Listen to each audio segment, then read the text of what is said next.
Students, today we'll continue the topic India-China. So, in the previous class, we had discussed about the areas of cooperation. Now, today we'll discuss the areas of conflict. So, when they both signed Panchsheel, the initial stage पे they had very cordial relations, but China had some issues related to border.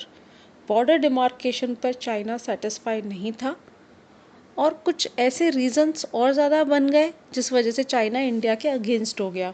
So the reason was Tibet. Tibet को China हमेशा से अपने under में मानता है. China ये सोचता है कि तिब्बत उसी का पार्ट है और फाइनली उसने 1950 में उसको टेक ओवर भी कर लिया जो काफ़ी अनजस्ट था.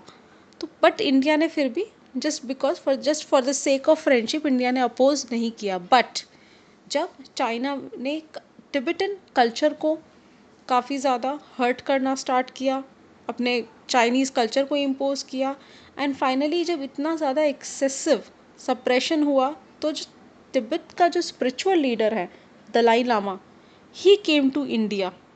ही seek asylum in India in the year 59. तो 59 में मोरल ग्राउंड्स में इंडिया ने दलाई लामा को अपने कंट्री में शेल्टर दे दिया, विच मेड चाइना एंग्री. अब क्या हुआ, चाइना इतना ज़्यादा एनरेज हो गया, चाइना को लगा कि इंडिया ने ये डिसीजन लेके सीधे सीधे चाइना से राइवलरी में इन्वॉल्व हो गया है. सो अब दोनों के बीच में जो बाउंड्री डिस्प्यूट अब तक नहीं हुआ वो अब स्टार्ट हो गया.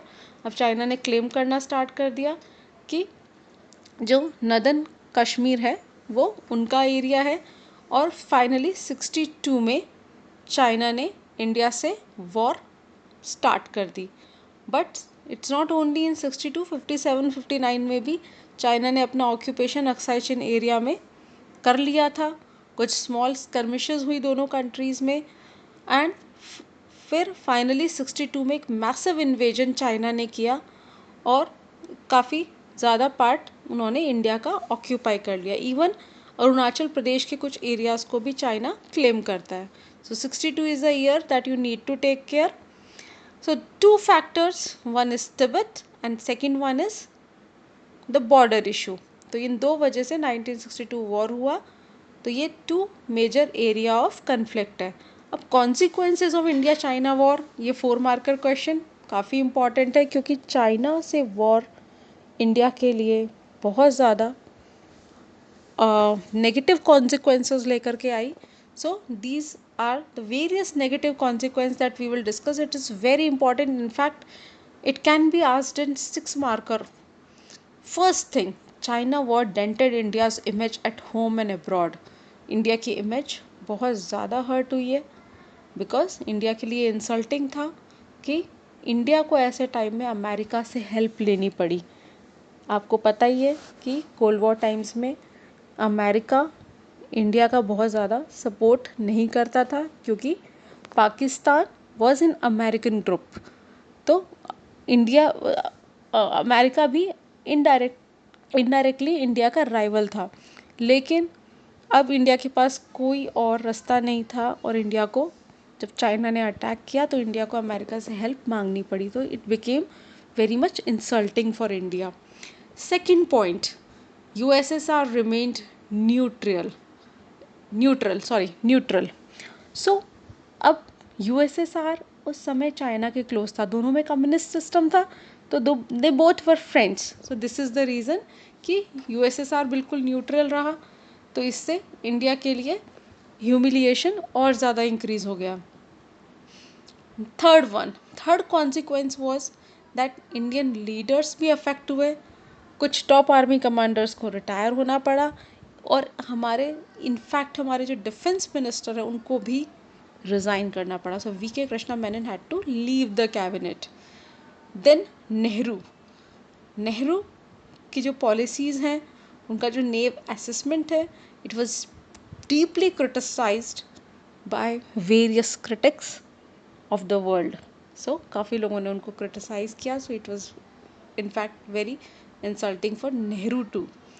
Now next is no confidence motion was passed against the government. So opposition ने no confidence motion भी पास किया and इसकी वजह से कांग्रेस को कुछ बाय इलेक्शंस भी लूज़ करने पड़े।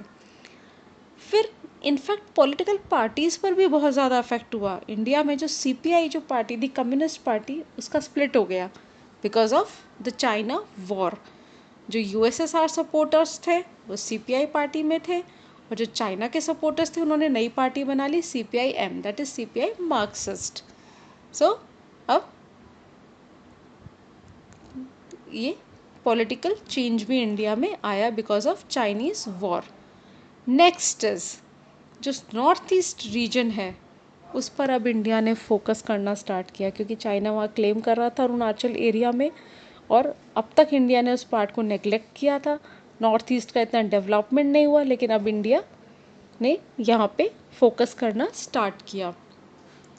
Next is that north east को फोकस करने के लिए कुछ एरियाज़ को स्टेट की रिकॉग्निशन दी गई, जैसे नागालैंड को स्टेटहुड मिला, Manipur, Tripura, they were also, although they were union territories, लेकिन उनको कुछ एडिशनल पावर दी गई।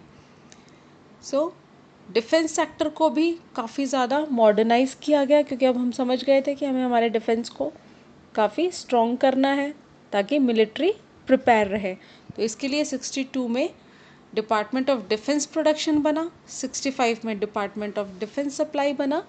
तो हमने हमारी मिलिट्री को भी स्ट्रेंथन किया। So these are the consequences. So consequences again I am saying students, आपको ये सभी पॉइंट्स याद करने हैं। These are very important. This could be asked in 6 marker.